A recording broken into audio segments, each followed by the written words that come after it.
Goeiedag, good day, fellow South Africans. You know what I love as a historian is, like the famous Omar Khayyam once said, the moving finger writes and having writ moves on.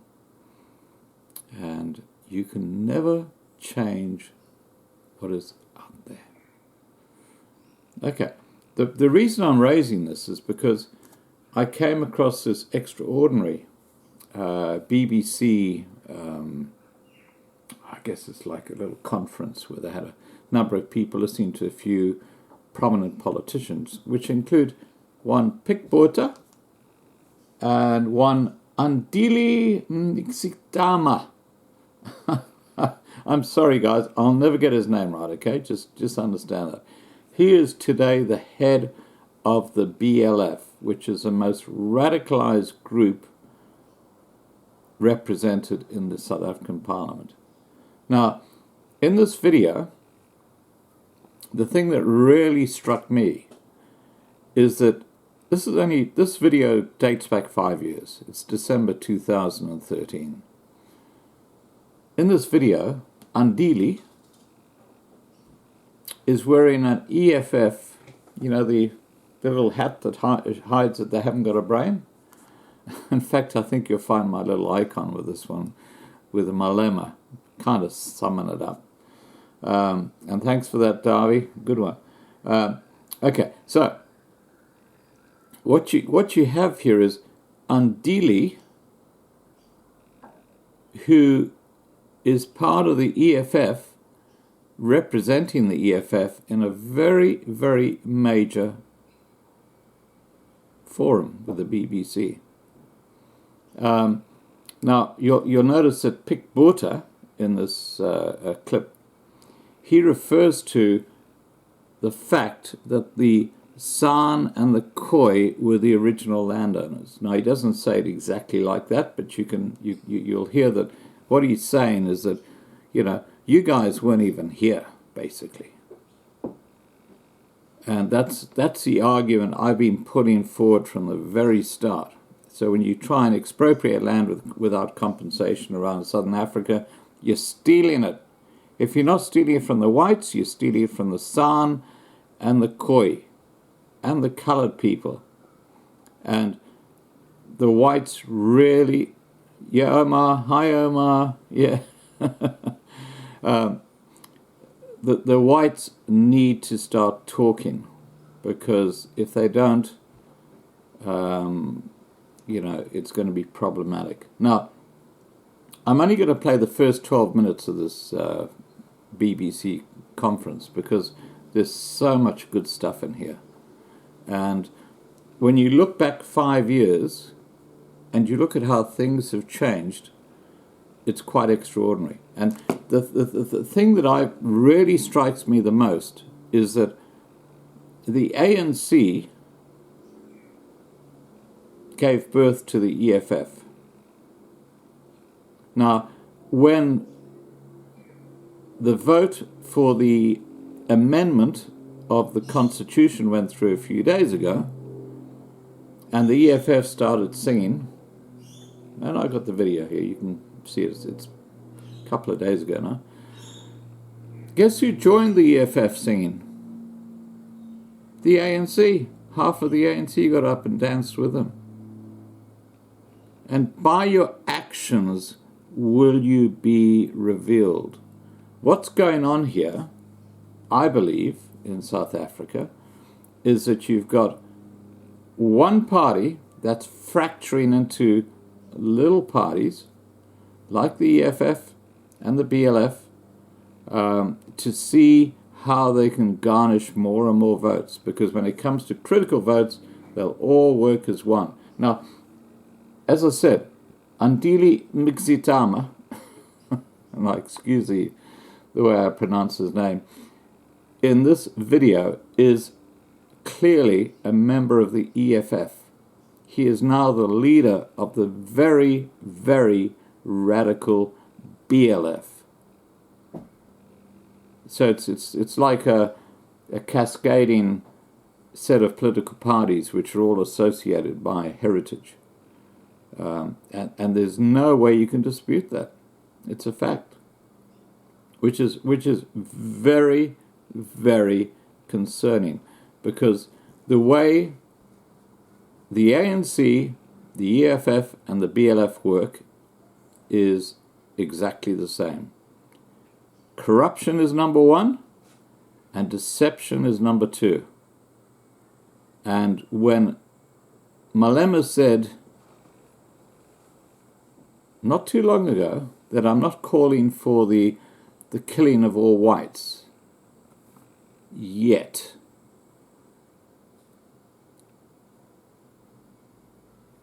that is a huge issue to me, because it reflects that this guy is an Adolf Hitler. All right, guys, I'm going to play you that 10-minute, 12-minute clip. Please remember to subscribe to be informed, and have a great day. I will keep looking for options for you outside of South Africa, because I know it's getting pretty desperate over there. But yeah, look, there's nothing like video footage, because, you know, as Omar Khayyam once said, the moving finger writes, and the having written moves on. Take care. Here's the video. Many more questions our audience want to raise. We only have an hour for the debate. We've done a quarter of an hour already, so I'm going to move on to another question. Before I do, a reminder that you can join the debate on Twitter in Britain, or indeed wherever you are in the world watching this. Our hashtag is BBCQT, and you can follow us at BBC Question Time. If you're in the UK, you can text comments on what's being said to 83981 and use the red button to tell you what others are saying. Right, let's move on to a question. This from Iso Mudau, please. Is it racism over? Is racism over? Andile. Certainly not. South Africa remains, by and large, a white racist society.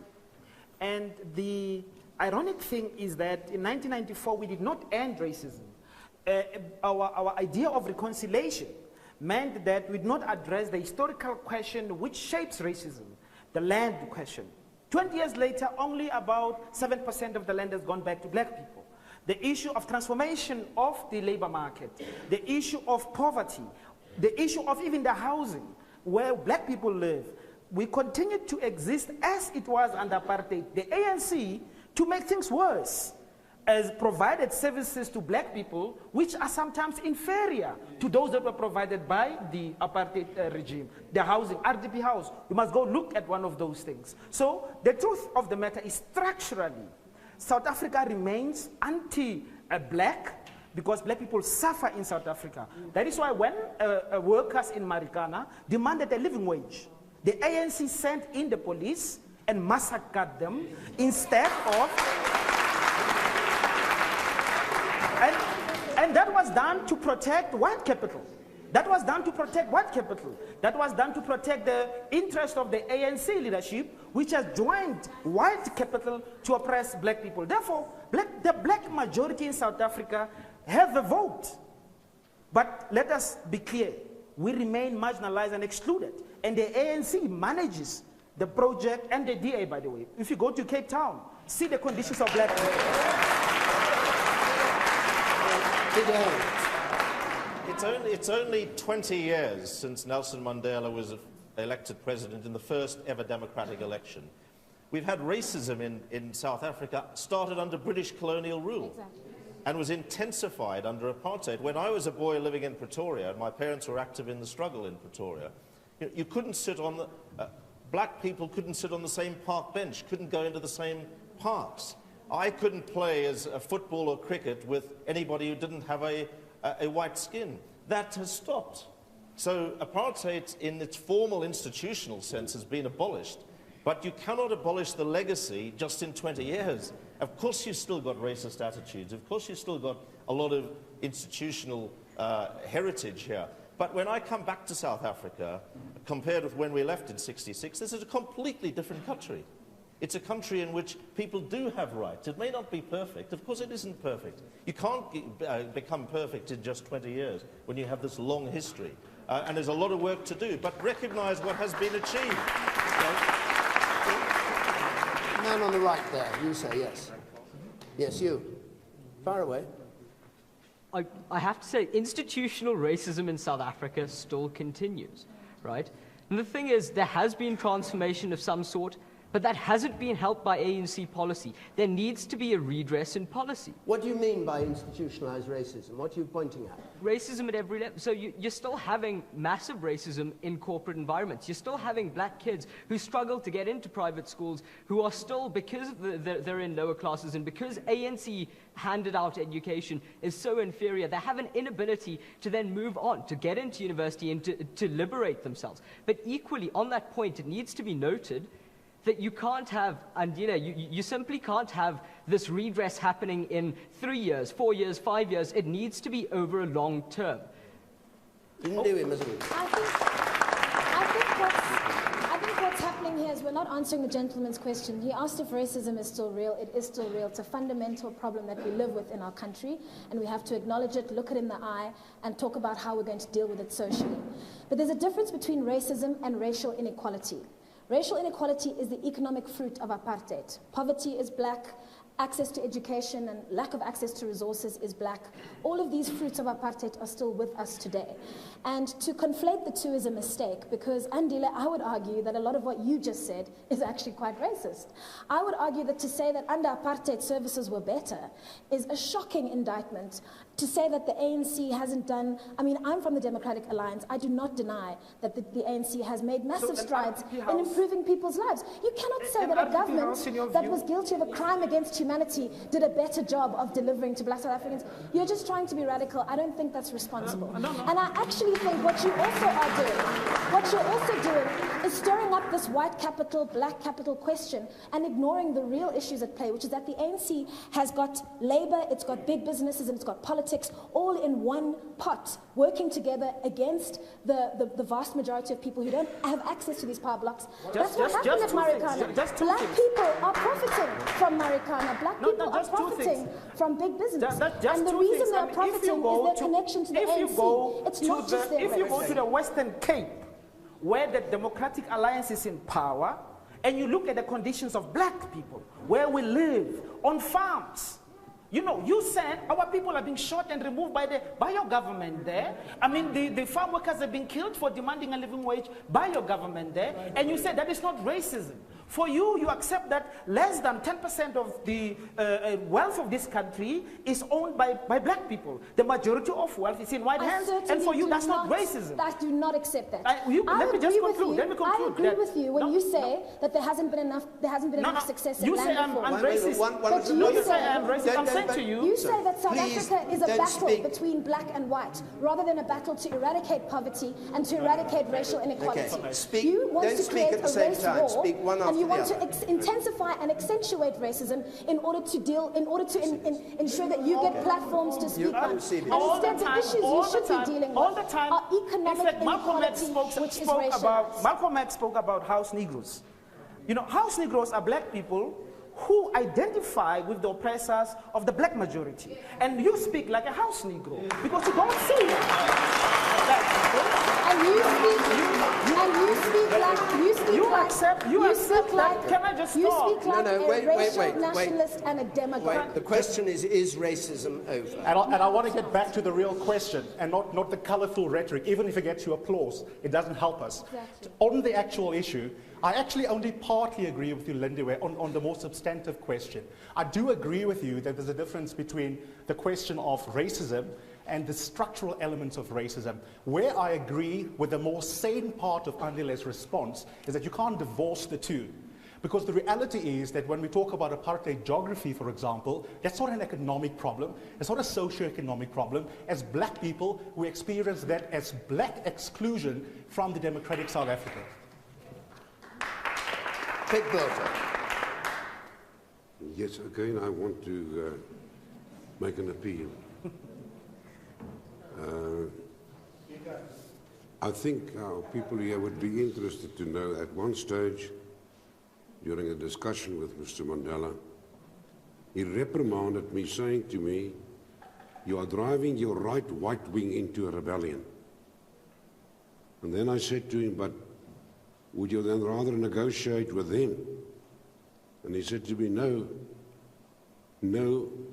you know and I know that none of us would wish to live or govern a country where we are threatened by the devastation of violence." Mr. Mandela seriously and earnestly believed that political power acquired by violence is not sustainable. And that was why he was prepared not to be dictated to by the bitterness that he had experienced, but said at times a leader must move ahead of his flock. These are his words. There are times when a leader must move ahead of his flock and take decisions even if they are unpopular, on condition that the leader is convinced it's for the benefit and the long-time benefit of his people. Mr. Madawa's question was, is racism over in this country? Is it over in your view? There are signs of it, but then it's our duty to try and eradicate it in a way that doesn't give offense. You take the Cape Province, for instance, where this lady has an important role to play.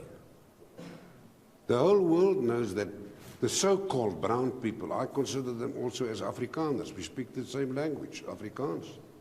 They're my blood. There's not an Afrikaner with our colored blood in his body. So my point is, we know that since the landing of Van Riebeeck and later, all 300-400 years, the brown people were in a majority there. To come now and tell the brown people, no, you are only so many percent of the population, that only so many percent can get jobs. I mean, this is really, this is the closest to racism that I ever got. Well, the issue of racism in South Africa is on its way out. If we were to implement the legacy of Comrade Nelson Mandela. It is on its way out, and it is our responsibility to make sure that it works out of the lives of South African people. The African National Congress has always stood for non-racialism, and we fought for it to say we want a South Africa that is non-racial, non-sexist, and democratic. However, in order for us to get there, we have to stop scratching each other on our faces and get to the bottom of how do we collectively move together exactly the way that Madiba had. I'll tell you that when Nelson Mandela walked out of prison, there were many of us who were not in the country here, who were outside in exile, who were ready to come and fight.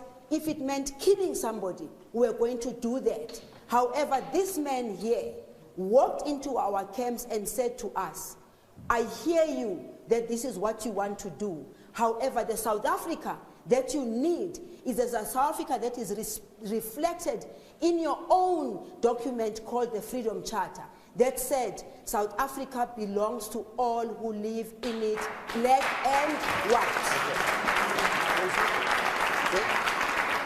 The woman in the second row in the front.